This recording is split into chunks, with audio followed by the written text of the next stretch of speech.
Përshëndetje të dashur miq, nëse jeni të shqetësuar për gjendjen ekonomike në Evropë, aktivitetet e sivjetshme të APEC-ut që do të mbahen në Kinë meritojnë me siguri përmendjen tuaj. APEC është forumi kryesor i bashkëpunimit ekonomik në Azi Baqësor. 21 ekonomitë anëtare të këtij mekanizmi përbëjnë 61% të PPP-s botërore dhe më shumë se gjysmën e tregtisë globale. Kjo do thotë që ndryshimet në shkëmbimet tregtare, politika tarifore dhe zinxhiret e furnizimit në këtë rajon do të ndikojnë edhe në sigurinë e zinxhirëve të furnizimit të kompanive evropiane dhe koston e jetesës përditshme të banorëve evropian. Atëherë, cila është tema e sivjetshme?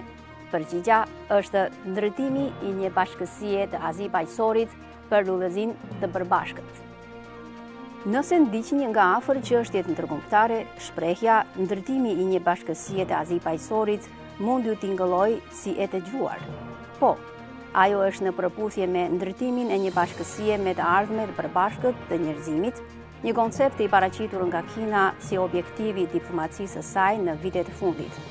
Por nëse ky koncept ju duket abstrakt, mund ta cilësojmë ndërtimin e një bashkësie të Azi Baqësorit si një versioni rajonal të tij. Atëherë, si ndërtohet? Së pari do doja t'ju pyesja, a mund të merrni me mend sa veprimtari do të organizojë si vjet Kina si vend mik pritës lidhur me APEC-un? Përgjigja është mbi 300. Kaq shumë? Po.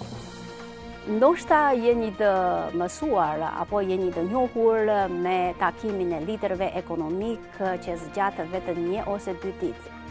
Por ky është fakt kullëmi. Para arritjes së deklaratës së përbashkët ka qendra mbledhje përgatitore. Meqense APEC është një mekanizëm bashkëpunimi, nuk ka një institucion mbikombëtar si selia e BE-s për vendimarrje. Prandaj, çdo pikë e programit duhet të nënshtrohet të konsultimeve shumëpallëshe për të arritur konsensus. Zakonisht, vendi mikpritës organizon rreth 200 aktivitete të tilla në nivele të ndryshme gjatë gjithë vitit, ndërsa shifra mbi 300 tregon vullnetin e Kinës për të çuar përpara më shumë projekte konkrete.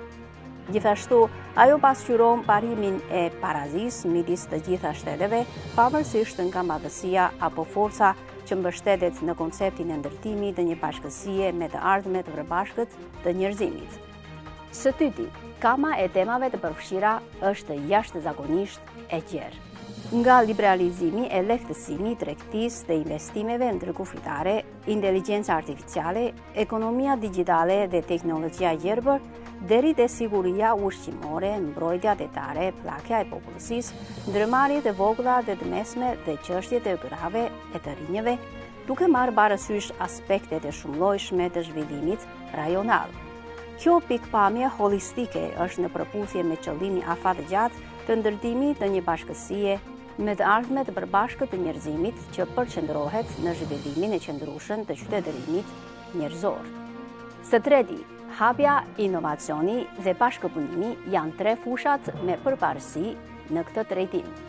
Koncepti i ndërtimit të një bashkësie me të ardhmet të përbashkët të njerëzimit që merr parasysh interesat e lidhshëm të vendeve të tjera gjatë kohës që synon arritjen e përfitimeve për veten dhe promovon zhvillimin e përbashkët të gjithë pjesëmarrësve, është kuptimi i thelbësor që qëndron prapa hapjes dhe bashkëpunimit.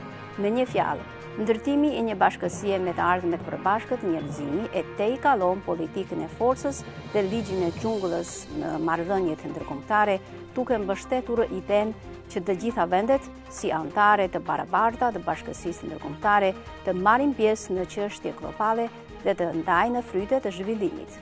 Pra, organizimi i sivjetshëm në aktiviteteve tematike të APEC-ut është një shembull i gjallë i këtij koncepti në praktikë. Të dashur miq, në sfondin e fragmentimit ekonomik global dhe të proteksionizmit në rritje, sistemi tregtar global po përballet me sfida serioze. Asnjë palë, duke përfshirë Evropën, që mbështet multilateralizmin dhe tregtinë e lirë, nuk mund të mbetet e paprekur. Le të bashkojmë forcat për të promovuar një botë të hapur, gjithëpërfshirëse dhe të bekat.